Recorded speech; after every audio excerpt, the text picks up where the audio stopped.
acompañarnos en esta sesión que corresponde a la presentación de dos libros que dialogan entre sí por los temas que tratan. Si bien uno es de autoría individual, de Olga Acosta, y el otro es de autoría colectiva. Tienen un nexo, y es que los dos libros que presentamos están enlazados con programas de doctorado. De un lado, el libro de Olga Acosta es una versión condensada de lo que ella presentó como tesis de doctorado en la Universidad de San Buenaventura, y el otro libro recoge apartados y trabajos vinculados con doctorados. Es bueno este apunte porque es el perfil de esta editorial. La editorial Aula de Humanidades ha considerado como una prioridad animar a quienes han afrontado la vida académica a nivel posgradual para que retomen sus trabajos y los asuman como autores, ya no como estudiantes, que no es lo mismo. Y en esta perspectiva cada vez recibimos más propuestas de tesis de maestría y tesis de doctorado. La editorial tiene, por supuesto, un consejo evaluador de lo que llega. Nunca se rechaza de manera tan tajante los trabajos si se observa que hay problemas relacionados con la escritura o relacionados con la fundamentación. Esta editorial ofrece acompañamientos en aras de recuperar lo esencial de estos materiales. A nosotros nos parece terrible que hagan y tengan esfuerzos notorios en la vida académica de una maestría y de un doctorado, que se sufre tanto escribiendo las tesis y que eso luego se guarde y nadie las consulte, si acaso por ahí en los reservorios institucionales de las universidades, si acaso, pero no con el juicio que se esperaría y sobre todo con la identidad del lector, que es cuando se tiene un libro. Es otro perfil el de poner la tesis en un libro, pero la tesis reformulada, reescrita, adecuada al formato propio de un libro. Vamos pues a iniciar esta conversación con Olga Elvira Acosta. Vamos a comenzar con ella. Yo conozco a Olga desde la década del 90, por otra amiga que ya no está en este mundo con nosotros. Hicimos trabajos juntos en esa década y bueno, ahora nos hemos reencontrado a partir de este libro, pero vale recordar aquí a la otra Olga de la que hablo, que era gran amiga de Olga Acosta, y qué bueno que sea a partir de temas que también la otra Olga, que ya no está con nosotros, había insistido, que alcanzó a publicar también un libro con la editorial Magisterio. Bueno, este libro se titula La escuela resemantizada y la potenciación del sujeto. Yo diría que en términos generales este libro contiene de un lado una fundamentación teórico-conceptual sobre el origen de la escuela y con mucho apoyo en la filosofía. Asimismo, una fundamentación sobre lo que es la educación en la cultura occidental. Y de otro lado, una aproximación conceptual a la relación entre Estado, territorio, escuela y paz. Sin duda el capítulo más relevante de este libro, porque cuando hacemos investigación, sin duda, la mirada etnográfica, la búsqueda de las voces de las personas que habitan los territorios, y en los territorios las escuelas, y dentro de las escuelas los niños y los jóvenes, es lo que más nos seduce, porque son los mundos desconocidos que las tesis, las investigaciones que hacemos, puesta en libro, pues logran recuperar. Y asimismo, lo interesante de este libro es el propósito de mostrar las posibilidades de la resemantización de la escuela, título del libro.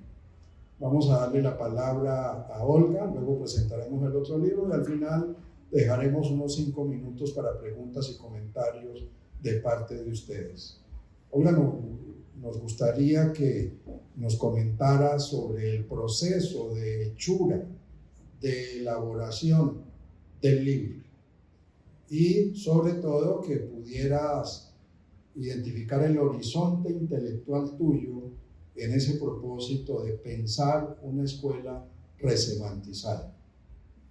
Muchas gracias, Fabio, por esa introducción tan bonita y por permitir traer el recuerdo de Olga Villegas a este espacio, porque Olga Villegas fue una maestra que inspiró a otras maestras como yo a que pudiéramos atrevernos a escribir desde la práctica pedagógica y desde lo que es ser maestro.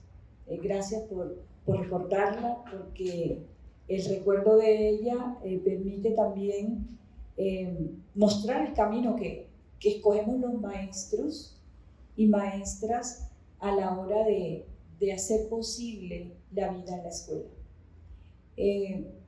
Yo, antes de hablar de toda la postura epistémica que pudimos, que me llevó a estas conclusiones y a este libro, yo quisiera compartirle un poema que escribí en medio de las correrías por Montes de María, los 16 municipios de Montes de María, en donde nací. Yo nací en Mariela Baja, Bolívar, y era una necesidad política, emocional que tenía de regresar a ese territorio y poder dejar la mirada en ese territorio.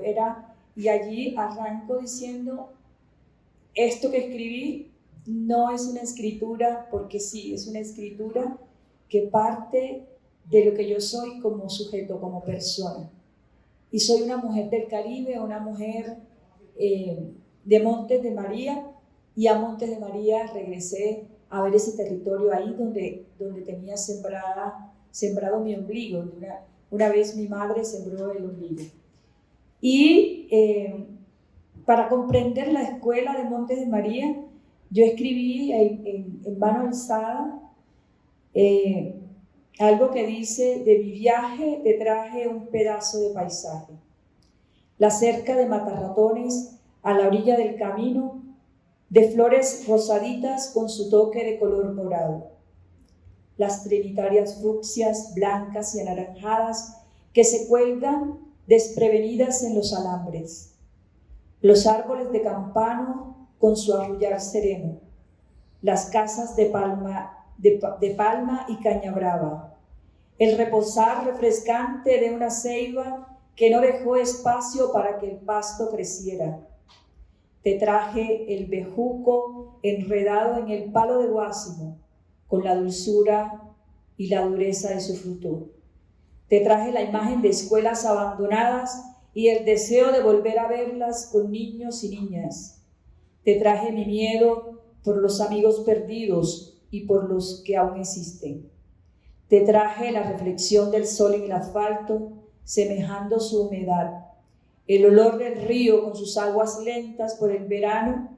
Te traje los cerros que se meten en las nubes, la frescura de la tarde. Te traje el amor intacto por la vida. Ese es el territorio que transité por mucho rato y que permitió ver esa escuela. Y aquí, con lo que Fabio me dice, pues básicamente yo tengo 25 años de estar en la escuela, recorriendo las entrañas de la escuela, sabiendo sus olores, sus sabores, encontrando los ojos de los niños y las niñas.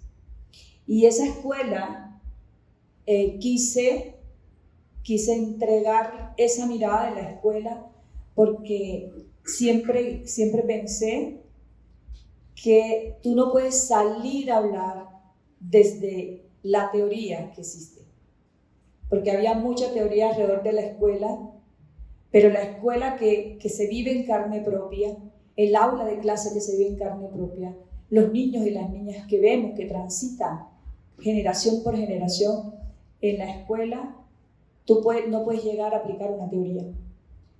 Entonces lo que trabajé precisamente fue buscar esa escuela para que desde la escuela, y por supuesto arropada con el maestro Hugo Zimmermann, pudiera encontrar esas categorías. Y con lo que me encuentro son con unas categorías que me permiten pensarme la escuela de manera diferente. Y allí nacen dos categorías importantes que tienen que ver con cómo un sujeto que está en la escuela, como llámese maestro, llámese directivo docente, llámese estudiante, puede volverse inmóvil si la escuela no es capaz de entregarle herramientas fundamentales para que pueda desarrollar su pensamiento crítico y sobre todo pueda hacer que el sistema, que él, el sujeto que está dentro de la escuela, no haga parte del sistema, que el sistema no se lo traiga, sino que sea capaz de transformar esa realidad y que esa realidad se transforma desde básicamente pensando que la escuela no es solo disciplinas, sino que en la escuela hay un sujeto que piensa, un sujeto que siente, un sujeto que está atravesado por todas sus capacidades y que esas capacidades la escuela debe desarrollarlas. Y por eso la propuesta tiene que ver con que hagamos de la escuela no ese concepto de resignificación, sino darle sentido a la escuela. Que la escuela no solamente camine, se ponga una meta para formar a los estudiantes, sino que ese sentir tenga una dirección. Y que esa dirección precisamente esté en el genio singular que tiene cada niño y cada niña. Y por supuesto que tiene cada maestro que está en la escuela, porque cada maestro también es un sujeto. Resemantizar la escuela, entonces es hacer que la escuela, desde lo que tiene, desde su misma esencia, sea capaz de formar al estudiante, no importa en qué lugar está, no importa si le falta el techo, no importa si es debajo de un árbol donde está la escuela. Lo importante es saber qué es lo que nosotros queremos hacer desde el proceso de formación con esos niños y esas niñas. Muy bien, Olga, en la parte 2 o 3 del libro tú muestras desde la perspectiva de quien indaga, explora y trata de desentrañar desde el territorio mismo y dentro de él la escuela la situación del rezago escolar, que me llamó la atención que mostraras cómo desde décadas ha habido un cierto abandono en lo que atañe a las oportunidades o derechos de los niños y de los jóvenes para tener la educación fundamental, que podemos decir la educación fundamental podría ir hasta el grado 11, la fundamental.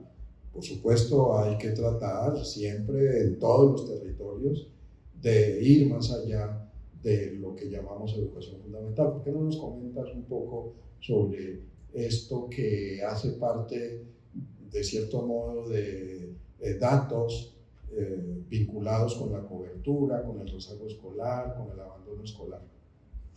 Claro, nosotros en esta idea de hacer que la escuela realmente muestre la realidad de lo que es la escuela, estamos montados en una política pública que te habla de datos, que te habla de cifras y que por supuesto no ve al sujeto, no ve la persona. Y además nos inventamos unos indicadores que escogemos de todos los términos neoliberales y yo siempre digo que son términos bombas, que te dicen a ti, bueno, es que los estudiantes hay un indicador de deserción escolar que está en la política pública que nosotros en el Ministerio de Educación Nacional medimos, ahora que yo estoy en el ministerio. Por supuesto, cuando estaba en la Secretaría también medíamos ese indicador. Y cuando estábamos en la escuela, que también estuve en la escuela, medíamos ese indicador de deserción, término que viene, por supuesto, del concepto de los militares, en donde lo que nos están diciendo es que el niño deserta porque desea irse de la escuela. Y lo que nosotros nos damos cuenta dentro del aula escolar, dentro de la institución educativa, es que el niño o la niña no se va porque quiere irse de la escuela. El niño abandona la escuela porque el sistema no le ofrece condiciones para quedarse. Y esa diferencia chiquitica, esa diferencia que nosotros a veces no notamos en el discurso, en la palabra, tiene mucho poder, tiene mucha fuerza. Porque el niño o la niña que llega a la escuela, que no tiene condiciones, la va a abandonar. Nosotros no la vamos a poder retener. Por mucha fuerza, por mucha búsqueda activa que nosotros hagamos, no lo vamos a poder lograr. Y ese concepto solo, si nosotros somos capaces de cambiarlo en el discurso diario, inmediatamente la política pública va a cambiar. Lo mismo en el concepto de calidad. Nosotros estamos midiendo con unas pruebas estandarizadas a nuestros niños y niñas, creyendo que ellos son solo eso. Y resulta que los niños son más que eso.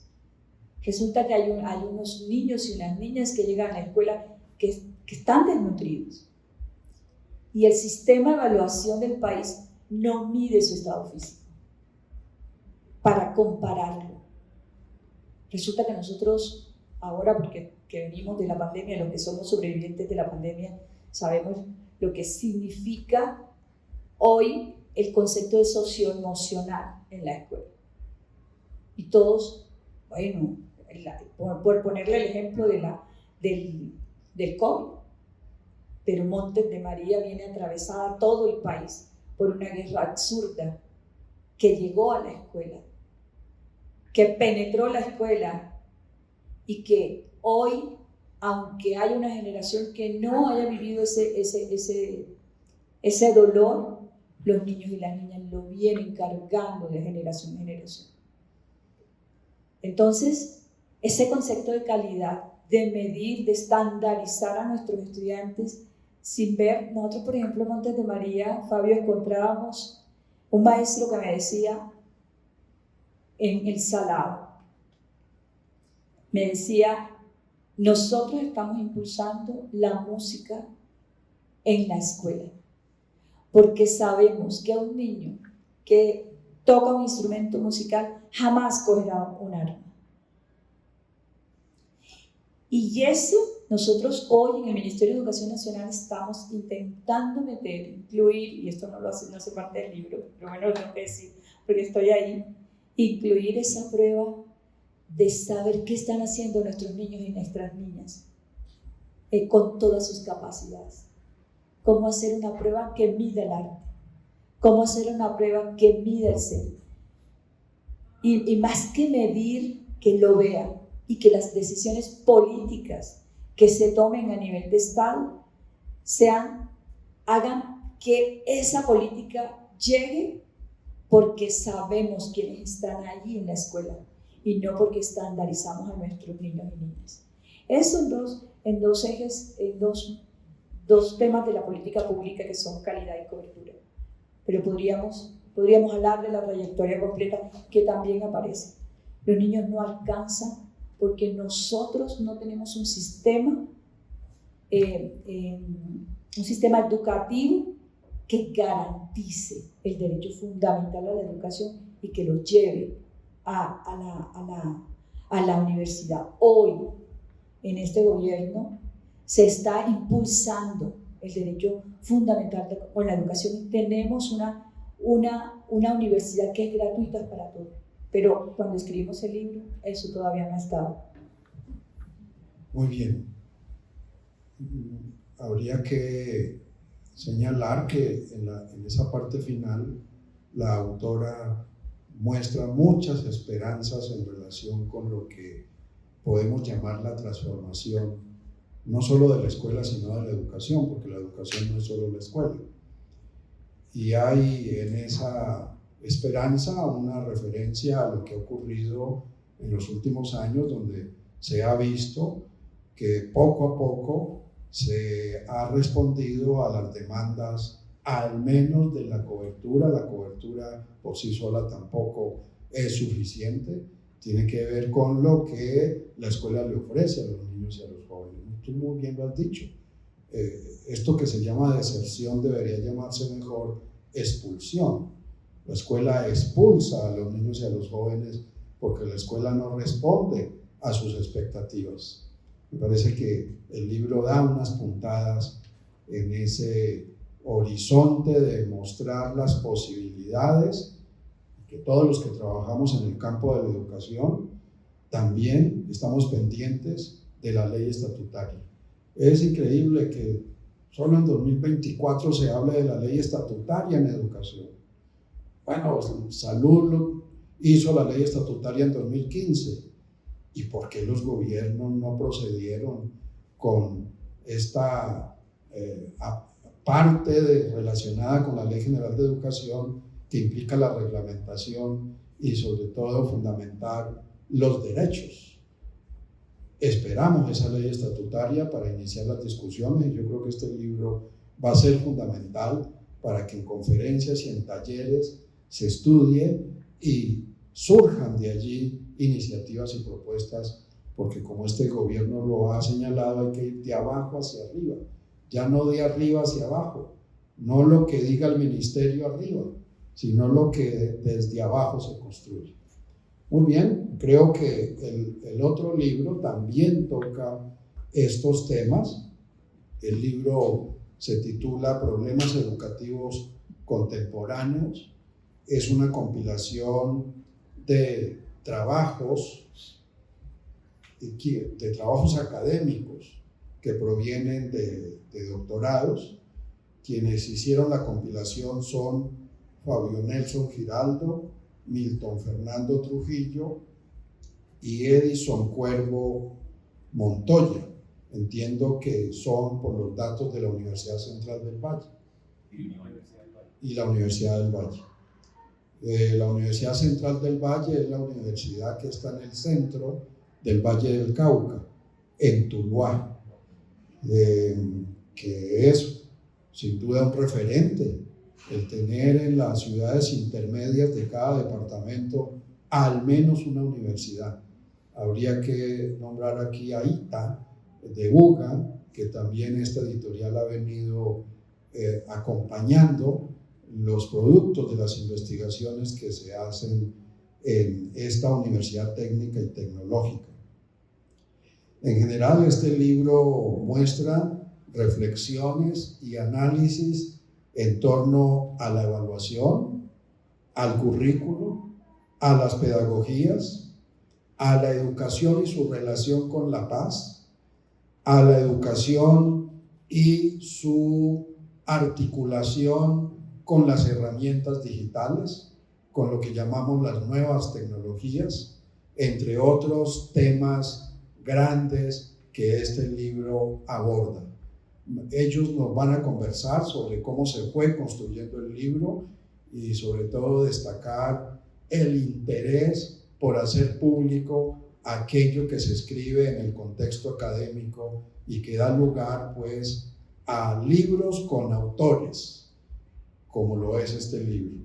Vamos a comenzar contigo, muy bien. Buenas tardes para todos y todas. Muchas gracias por acompañarnos. Yo vengo de la Universidad del Valle, soy profesor allá en el doctorado interinstitucional en educación que tenemos un asocio histórico con la distrital y con la pedagógica, precisamente para este doctorado DIE. Como un ejercicio precisamente de trabajo con nuestros estudiantes del doctorado en un seminario, puntualmente, Seminario de Educación, Currículo y Violencia, surgió por parte, Fabio, de los estudiantes el interés de empezar un ejercicio de publicaciones. Acogimos en su momento esa iniciativa de los estudiantes y lo que hicimos fue potencializar precisamente ese trabajo. Por aquel entonces teníamos una estudiante de UCEBA, de la Unidad Central del Valle del Cauca, como usted lo refiere, y Univalle, pues muy gustosa, empezamos a hacer ese ejercicio de alianza para darle voz y palabra a nuestros estudiantes del doctorado. Esa trayectoria que es fuerte, casi un ejercicio iniciático, además difícil de enfrentarse al texto, a los seminarios, a las discusiones, las preocupaciones, más todo el sinnúmero de dificultades, entre otras también económicas que atraviesan nuestros estudiantes de doctorado, y se propuso la publicación de un primer libro que, enhorabuena, la editorial nos ayudó, Educación, Currículo y Violencia, y de ahí se decantaron otras 3 publicaciones. En esta, que es la última publicación que tenemos, Problemas Educativos Contemporáneos, se fue gestando al calor precisamente de la amistad, pero también del debate académico y de la reflexión que desde los seminarios en el doctorado se fueron dando. Allí contamos con la conversación con Fabio, allí en la UCEBA, con Milton, quien en su momento levantó la mano también, y empezamos a configurar una propuesta en la cual se recopilaran las distintas preocupaciones. La pregunta era, bueno, ¿y esto lo ordenamos en torno a qué? Pues pensamos en diversas problemáticas educativas contemporáneas. Usted lo señalaba, Fabio, la evaluación siempre termina siendo el quid del asunto en muchos casos. No por nada Antonio Bolívar, en uno de sus textos, Didáctica y Currículum, de la modernidad a la posmodernidad, dirá que el currículum ha muerto, porque la evaluación lo ha matado, parafraseando un poco a Nietzsche. Y de una u otra manera lo que se buscó es precisamente poner en voz que, por un lado, el currículum no es enemigo de los maestros, es una herramienta que posibilita, que hay que resistir, que hay que transformar, que hay que comprender y que, por supuesto, por vía de la evaluación resignificar como otros tantos escenarios. Ya veníamos con conversaciones, por supuesto, en su momento, de los temas de violencia y currículum, de violencia y educación. Usted lo señalaba, Olga, precisamente lo que nos afecta y lo que nos compele. Por allá, en el Valle del Cauca, y muy cercano allí lo tenemos, en el sur del país, en el suroccidente, lo que acontece en este momento en el departamento del Cauca, donde se desangra precisamente las poblaciones y ahí afectados los maestros y las maestras y las poblaciones en general. Por supuesto, allí surgía una propuesta de trabajo en torno a la memoria, y por supuesto Julia ahorita nos hará alusión a eso, pero también Milton nos hablará no solo por su papel de trabajo en torno a la compilación de esta bella obra, sino también por el ejercicio de la educación popular como una apuesta, porque no solamente se trata de la institucionalidad, siempre nos referimos a la escuela, pero es que hay otros escenarios, y Milton nos va a terminar señalando cómo la educación popular también es fundamental para poder construir otras posibilidades de país. Entonces, en términos generales, ese fue el ejercicio. Sentarnos, juntarnos, fundamentalmente creer en los estudiantes de doctorado, algunos con sus ejercicios, por supuesto, poco más avanzados, con su posibilidad escritural, pero siempre con la ayuda y la tutoría y el acompañamiento de Aula de Humanidades para cualificar de mejor manera esto que se ha venido haciendo. Yo quisiera destacar, en efecto, que pues, en mi papel como profesor del doctorado DIE, más bien fue de acompañar a los estudiantes y creo que ellos, Fabio, son los que deben salir a flote y hablar de lo que escribieron y lo que hicieron. Nosotros acompañamos técnica un poco como de compilación, un ejercicio de ordenar ideas, de estructurar lo que estaban haciendo, pero son ellos los que nos van a presentar sus preocupaciones. En su momento el prologuista decía que no solamente es un texto sobre problemas educativos contemporáneos, sino también sobre posibilidades educativas en la contemporaneidad. Señalar problemas, pero también posibilidades, porque nuestros estudiantes de doctorado están buscando eso, un poco como Olga también nos lo señalaba, y no quedarnos en ese universo que muchas veces nos critican a las universidades. Claro, están allá encerrados en un ejercicio especulativo, contemplativo, pero ¿y qué pasa también en los territorios? Desde aquí, en Bogotá, los alrededores, porque tenemos estudiantes también como Joana, como Julie, en su momento también Wisney Uri, y tantos estudiantes que nos acompañaron en esto, pero también desde mostrar cómo la academia es un ejercicio fundamental para poder pensarse y plantear soluciones. Sí, anotaría que ya considerar los programas de doctorado desde los estudiantes como la posibilidad de producir textos no destinados al doctorado, sino a las comunidades, transforma el proceso intelectual de quienes se están formando a nivel posgradual. Yo creo que una talanquera que tenemos también desde los colegios, los pregrados y los posgrados está allí. Hay una tendencia, hay una manía a escribir para el profesor, a escribir para el curso y no a escribir para la comunidad, para el mundo de afuera. Y bueno, yo creo que este libro lo muestra así. Démosle la palabra a Julie, ¿no? Julie. Muchísimas gracias. Nuevamente agradecer la participación de todas las personas el día de hoy. Pues los agradecimientos de siempre a mis profes, profe Milton, profe Edison. Pues, de todas maneras, este ejercicio a veces de la escritura y de lo que implica un doctorado en un país como el nuestro, pues siempre es de retos, ires y venires. Entonces, pues gracias por creer precisamente que nuestros escritos y nuestras preocupaciones tienen espacio en un proyecto conjunto. Rescatar pues varios elementos, entre ellos pues precisamente que hay una preocupación que cada vez nos vincula más en relación a cuál es esa función social que estamos cumpliendo en esas formaciones posgraduales. Esos compromisos que nosotros tenemos como maestros cuando nos cualificamos y nos formamos y que estamos vinculados en la escuela es cómo hacer precisamente esos puentes frente a esas preocupaciones que tenemos día a día con los niños, niñas y jóvenes, y cómo enfrentamos eso, cómo le ponemos a dialogar con precisamente esos textos en el marco de la academia. Bueno, contarles que pues es un reto estar aquí. Tengo varios compañeros que por supuesto escribieron unos textos maravillosos que los invitamos a leer desde las preocupaciones, pero también desde la formación que están desarrollando en sus trabajos de tesis doctoral. En mi caso, esa preocupación o esa mirada frente a esos problemas contemporáneos está centrado en el marco del posacuerdo. Mi preocupación está centrada precisamente en el contexto de la memoria en Colombia, en precisamente preguntarnos o indagar acerca de la formación o cómo enseñar esos pasados dolorosos, esos pasados recientes que precisamente están cargados de connotaciones bastante complejas en las escuelas y que nosotros como maestros nos vemos todos los días abocados a ellas. La escuela colombiana es receptora de víctimas directas del conflicto armado y nuestra responsabilidad en ese contexto pues es asumir cómo vamos a sacar adelante estas situaciones que nos están aconteciendo.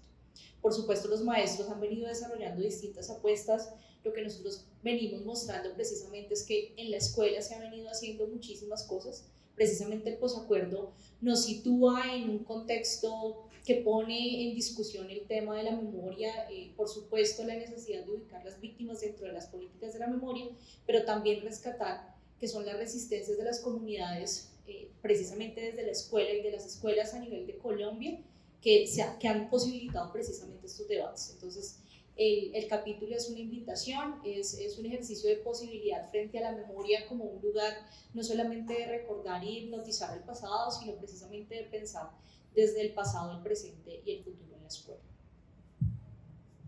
Es decir, que hay otro valor para reivindicar en la presentación de estos dos libros, y es la función, acompañamiento, interlocución entre docentes y estudiantes. Es decir, cómo necesitamos que el estudiante se sienta en mayoría de edad trabajando al lado de sus maestros, sobre todo en un doctorado. Me parece que hay una tendencia ya en el país de lograr esta integración entre profesores, profesoras y estudiantes de los programas de posgrado, porque es que lo que se investiga en los doctorados compromete igualmente al equipo profesoral del doctorado. Hay que decir que el asesor de una tesis de doctorado es coautor de esa tesis. Y bueno, hay que socializar, mostrar los resultados de las investigaciones mismas, que son conjuntas. Y ahora le vamos a dar entonces la palabra a Milton. Adelante. Muchas gracias, Fabio, y nuevamente gracias a todos por estar aquí presentes, acompañándonos, algunos coautores, familiares, amigos que también soportan este trabajo que en lo académico a veces se piensa que es solitario, pero necesitamos muchas veces el apoyo desde el amor y desde la compañía de nuestros amigos y familiares. Yo quiero resaltar varias cosas de este libro, como lo han mencionado mis compañeros y compañeras, y es que es un tejido de reflexiones. Somos 17 coautores, todos de doctorados, la mayoría en educación, pero es algo interesante que mostramos, y es que todos somos maestros, todos somos profesores, ¿sí? Y al mismo tiempo todos somos investigadores. Entonces empezamos como a darle esa materialidad de algo que todavía asombra en Colombia, y es que el maestro también es investigador. El maestro no es solamente un instructor que está encerrado en el aula transmitiendo un conocimiento y que, digamos, pelea o lucha él solo allá con su asignatura, sino que también es alguien que puede pensar y repensar lo que está ocurriendo en sus contextos a través de la educación. Entonces, tejemos reflexiones de maestros investigadores de diferentes doctorados, de diversas universidades y diversas zonas del país, que es otro elemento también interesante que mostramos en este texto, ¿sí? Adicionalmente, queremos romper como dos lógicas. La primera lógica es que trabajamos de manera aislada, y aquí reflexionamos de manera colectiva, pero proponemos que pasemos de la reflexión a la acción. Es un elemento también muy interesante, porque no nos dedicamos a describir los problemas. Los maestros somos expertos en describir problemas y en exponer quejas sobre la educación y sobre el sistema educativo, pero pocas veces hacemos propuestas de acción. Y este libro recopila propuestas de reflexión y acción. Eso rompe una lógica interesante en este país. Y por eso, lo mencionaba el profesor Edison, el prólogo señala también eso, que pasamos de los problemas a pensar, por ejemplo, desde la pedagogía de la posibilidad, la pedagogía de la esperanza, de que el maestro, ¿sí?, puede ser también generador de cambios. Y es la segunda lógica que queremos romper a través de la reflexión contemporánea de los problemas educativos. Y es que los maestros no solamente investigamos, sino que también proponemos cambios y nos convertimos en agentes de transformación. Y la tercera idea con la que rompemos también la reflexión en la contemporaneidad es que la escuela es más que los muros que hay en la institución educativa. Es decir, podemos pensar los problemas en el espacio escolarizado, como los tradicionales que hemos mencionado, y ahí rompemos la lógica también administrativa, técnica, instrumental que hemos heredado del siglo pasado, pero también la escuela es el territorio y tiene que ver con las comunidades. Y en estas reflexiones que se convierten en acción, conectamos eso. Otros saberes, otros sujetos, otros actores que superan los límites de la escuela, y con ellos, desde la educación popular, desde la educación comunitaria y desde la educación que se hace con la comunidad, podemos realmente transformar este país y transformar la vida de los niños, niñas y jóvenes y del sistema en general de las comunidades. Muy bien. Otro elemento clave en estos materiales que habla de humanidades viene publicando es en el espíritu de que sean objeto de trabajo en los ministerios. Yo, que he sido en algunos momentos asesor del ministerio, he insistido en el punto de Colombia es un país que está sobrediagnosticado en relación con los problemas que tenemos en el sistema educativo. Y este libro lo muestra, lo mismo el libro de Olga. No tiene el ministerio por qué contratar más para hacer diagnósticos. Tenemos en todas las universidades insumos para determinar los rumbos, las rutas que nos comprometen para enderezar el sistema educativo colombiano, desde la base, con la primera infancia, que muchos asesores internacionales le han llamado la atención a Colombia. ¿Cómo es posible que Colombia en el sector público solo tenga un grado en la educación preescolar como lo es Transición, con la excepción de Bogotá, que sí ha acometido este reto y poco a poco ha ido cubriendo este derecho, el de tener los 3 grados de educación preescolar, prejardín, jardín y transición?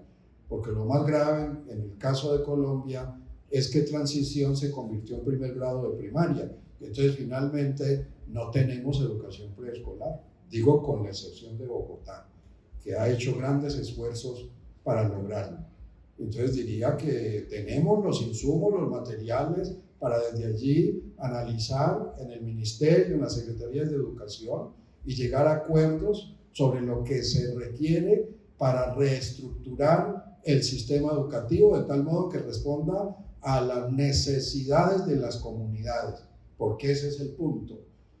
Cómo lograr que haya una entronización entre la escuela y lo que es la comunidad. Creo que van a ser discusiones calientes que se van a dar el próximo semestre luego de que se apruebe la ley estatutaria. Bueno, nos quedan 5 minutos para darle la palabra a ustedes. Pueden hacer comentarios, preguntas a los autores, porque para eso estamos, aprovechar que los autores y las autoras están aquí con nosotros. Adelante. Levantan la mano y creo que hay un micrófono por ahí volátil, pero puedes ir iniciando. Creo que yo tengo el tono del micrófono. Un tono de maestro. No soy maestro. No, es que he puesto mucha atención a lo que han dicho cada uno de ustedes y que escuchando los medios de comunicación del país, escuchando a un sector político de este país, dice que los maestros ideologizan e influyen en los estudiantes y que escuchándolos a ustedes he llegado a la conclusión que eso es mentira, que si fuera así, que los maestros hicieran eso, el país fuera distinto. El país no participara en escenarios de política de la muerte. Era distinto si los maestros influyeran realmente en los estudiantes, en los padres de familia, en la sociedad. Y yo creo que he llegado a esa conclusión porque los maestros no investigan. La mayoría de los maestros son dadores de clase, instructores, como dice el profesor. Pero realmente no generan cambios en el país. O sea que esa es una narrativa para que todo el mundo crea y se lancen ristre contra los maestros. Y sin embargo los maestros no están haciendo el trabajo que les compete en la sociedad precisamente por esas carencias. No sé si el Ministerio de Educación creará una red de investigadores que no que diagnostiquen más, sino que produzcan cambios, propuestas, como dice el libro ese, que hay unas propuestas concretas que generen cambios en la sociedad. Entonces, un comentario que quería hacer sobre eso. Bueno, ¿alguien más? ¿Ustedes quieren decir algo respecto a la intervención? Yo agregaría, pues además con la gratitud a lo que usted acaba de referir, es que el profesor Jaume Martínez Bonafé, en un bello texto que se llama El oficio del maestro, refiere cómo en muchas ocasiones al maestro se le endilga la responsabilidad, es porque muchas veces ese puesto de trabajo también ha sido pensado para que no tenga tiempo para hacerlo.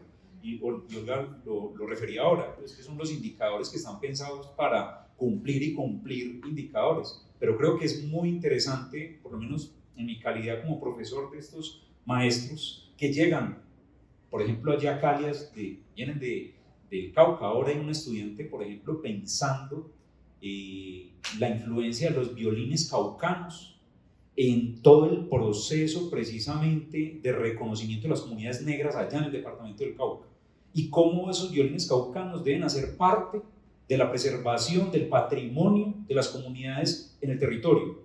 Y uno le dice, uy, profe, por supuesto. Y se trata, usted que viene allá de una vereda allá en este momento, en altos conflictos armados que están allá, es pensar como usted lo trae a colación. Yo cómo pienso los problemas y cómo puedo devenir posibles soluciones. Fácil no está, pero se trata precisamente de señalar que es posible pensar, es posible pensar un maestro que deviene reflexión, que viene problematización. Ese discurso de que el maestro ideologiza, pues uno pensaría, ideologizar es generar preguntas, ideologizar es devenir un ejercicio crítico, y la crítica, en efecto, es, bueno, un poco como lo señalaría Kant, es tener el valor de servirse del propio entendimiento, y creo que los maestros y maestras del país lo que propugnan y propenden es precisamente para que los estudiantes piensen por sí mismos. El terreno no está dado en muchos casos para que así sea, pero creo que con lo que usted señala y lo que estos libros están mostrando es que sí es posible, con todas las dificultades, pero que se va haciendo camino. Olga quiere también Respecto a eso. Bueno, nosotros en Colombia tenemos vinculados más de 300.000 maestros al sistema educativo. Y de esos más de 300.000 maestros, el 59% de maestros y maestras tiene una maestría, tiene un nivel de especialización y maestría. Yo lo que creo, y uniendo a las intervenciones que están haciendo ustedes, es que hoy lo que está pasando con el proceso de producción de conocimiento de los maestros es que estamos en una investigación por objetivos y no una investigación que atraviesa al propio sujeto. Y creo que las universidades tendrían que empezar a pensarse cómo la realidad que vive el maestro o la maestra lo atraviesa a sí mismo, hace posible que sus procesos de investigación puedan precisamente llegar a transformar la realidad que tenemos en el país. Yo sí creo que los maestros investigan. El asunto es cómo lo están haciendo con una investigación que no los toca a ellos mismos, sino que es una investigación que está allá, cuyo problema no te toca como persona. Entonces yo creo que lo que hay que plantear, y tiene que ver con las universidades, con los maestros, es cómo hacemos para que esa tribuna que tiene el maestro natural, de manera natural, puedas también influir para hacer los cambios. Porque bueno, como plantea Javier, es posible que nosotros tuviéramos otro país si realmente nosotros hubiéramos sido lo suficientemente influyentes en nuestros estudiantes para hacer los cambios necesarios que requiere el país. No solamente los cambios políticos, sino los cambios ambientales, los cambios en materia de participación, en materia de construcción de democracia, en materia de construcción de la persona humana. O sea, es decir, tendríamos nosotros como maestros que empezar a cuestionarnos y cuestionar la universidad que está formando a los investigadores. Solo quería hacer esa pregunta. Gracias. También como en ese mismo sentido, mi pregunta va hacia cómo se configura el diálogo de saberes en esa resemantización de la escuela? Mira, la Ley General de Educación tiene una cosa maravillosa, que son los gobiernos escolares.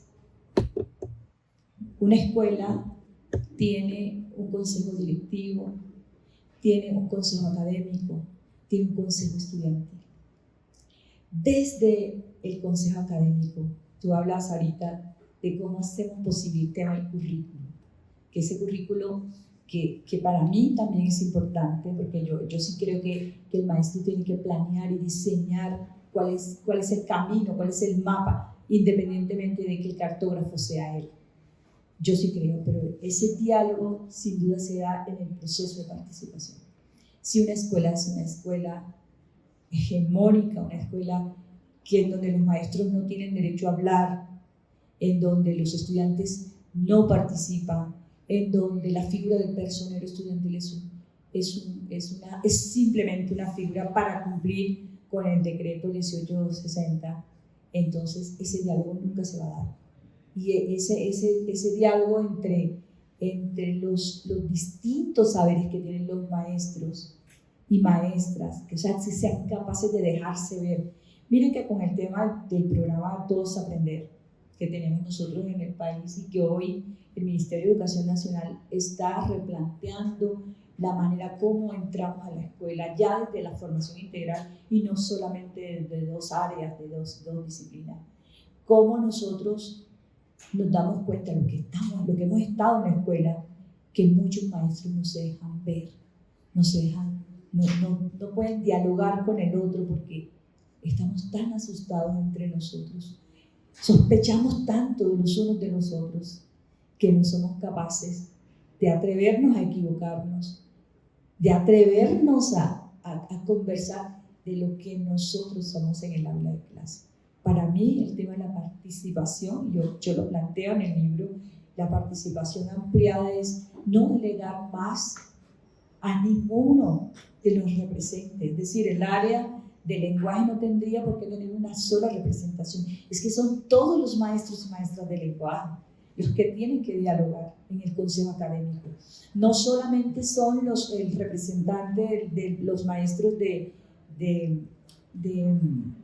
artística, qué sé yo, de educación física, de matemáticas, no, es toda la comunidad educativa moviéndose alrededor de esa conversación genuina, de esa conversación que sea capaz de poner allí en discusión las diferencias en las disciplinas, en el saber pedagógico y por supuesto que va a producir el saber reflexivo de los maestros.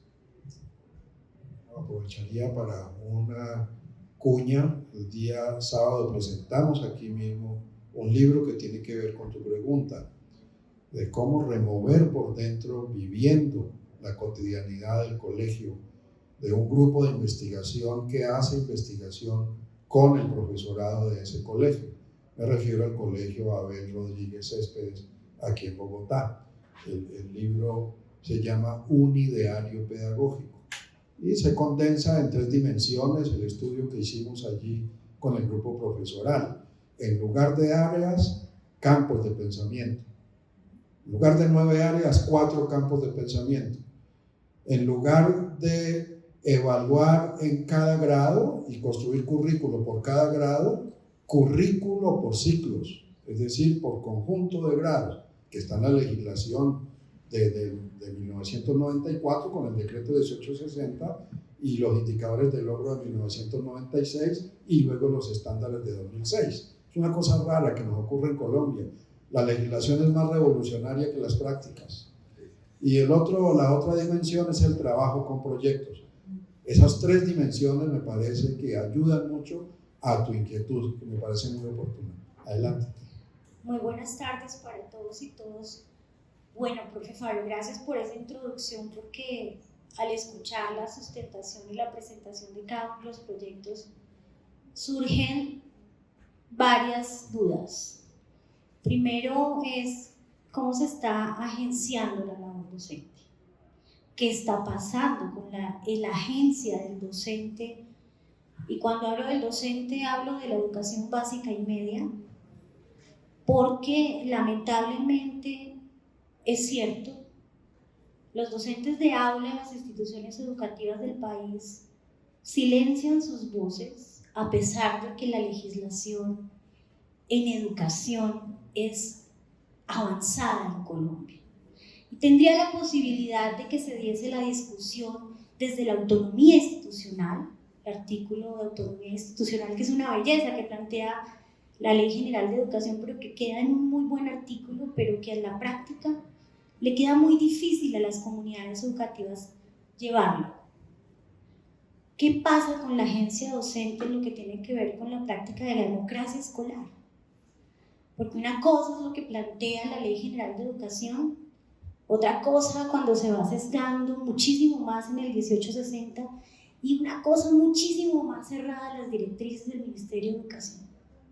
Y eso atraviesa el quehacer docente.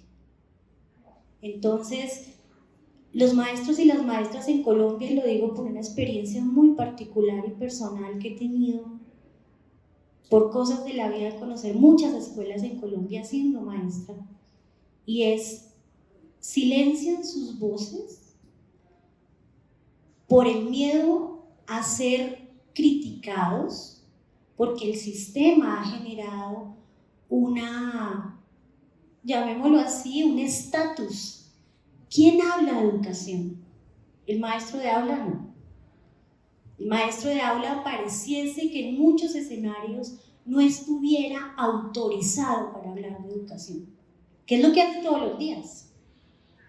Y muchas veces ese silenciamiento lo ejercen muchos autores, pero principalmente para mí, a propósito de lo que mencionabas, la política pública. La política pública no le da protagonismo al maestro de aula. Ahí, desafortunadamente, la política pública en Colombia da agencia a la tecnocracia en educación. A quienes a través de unas posturas muy interesantes, hay que decirlo, hay que revisarlas, pero desde el escritorio escriben sobre educación. Cuando llegan a las escuelas, esa agencia docente se despoja. ¿Quién tiene la autoridad para hablar de educación?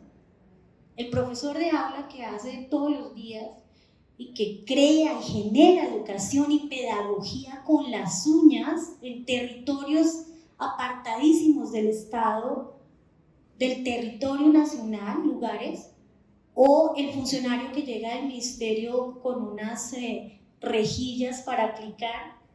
O sea, es paradójico que Colombia tenga una legislación de avanzada en educación y en la práctica el maestro no es autor. El currículo en Colombia lamentablemente se convierte en una prescripción. ¿Qué se tiene que hacer? ¿Cómo se tiene que hacer?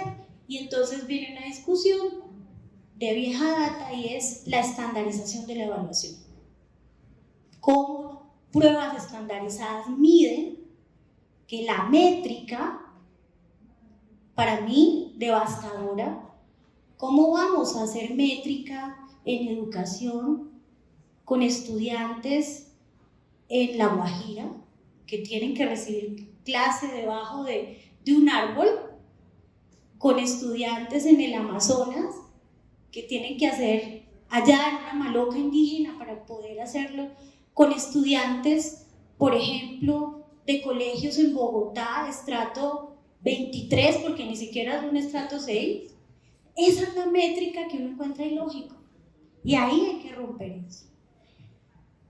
Entonces, mi pregunta es, puntual, bueno, dos preguntas que quisiera para los participantes es, primero, ¿cómo agenciar la práctica docente para que realmente protagonice esa resemantización de la educación? Bueno, yo creo que quedará pendiente la respuesta porque ya me han hecho la señal del tiempo, porque aquí es en la feria así, 1 hora para la presentación de los libros de cada editorial. Entonces me parece muy importante lo que has comentado y las preguntas mismas, son Son preguntas que hay que plantear de aquí en adelante, en eso que yo llamo la discusión, los debates y la deliberación en torno a lo que a partir de la ley estatutaria ha de emerger. Muchas gracias por la asistencia.